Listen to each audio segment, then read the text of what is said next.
मयूरभंज जिला बारिपदा सहर उपकंठ पालबणी ठारे हृदय विदारक भयंकर सड़क दुर्घटना घटी।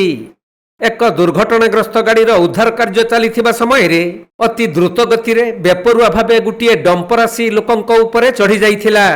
फल 7 जन अति गुरुतर आहत होइथिले। तेणु समस्त स्थानीय पीआरएम मेडिकल कॉलेज और हॉस्पिटल रे भर्ती करा जाइथिबा बेले सेमानक मध्यरु 5 जनक अवस्था अति संकटापन्न रहिछि। गुरुतरंक मध्यरे खबर संग्रह करुथबा 3 जन गणमाध्यमर कैमेरामैन मध्य सामिल अछंती। सूचना अनुसार प्रथमे पालबणी निकटरे एक काठ बुझे टाटा एसी गाड़ी भारसाम्य हराई रास्ता उपरे उलटी पड़िथिला। तेणु स्थानीय लोके और गणमाध्यमर प्रतिनिधि माने सेठारे पहुंची टाटा एसी गाड़ीटी को उद्धार करने पई प्रयास चलाइथिले। तबे ठीक एही समय रे एक डंपर अति द्रुत गति रे आसी सेठारे थिबा लोकंक उपरे माड़ी जाइथिला।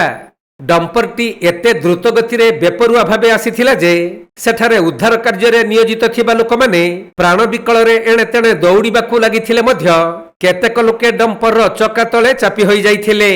एही दुर्घटना परे स्थानीय अंचल रे तीव्र उत्तेजना प्रकाश पाइथिला। खबर पाई पुलिस और अग्निशम बाहिनी तुरंत घटनास्थल रे पहुंची स्थानीय लोकंक सहायता रे उद्धार कार्य करिथिले। आउ डंपर चक्का तले चापी होई रहिथिबा जने व्यक्ति को दीर्घ समय प्रचेष्टा परे जीवंत उद्धार करी मेडिकल को पठाइथिले। एपटे पुलिस दुर्घटना घटाइथिबा डंपरटी को जबत करी तदंत जारी रखिछंती।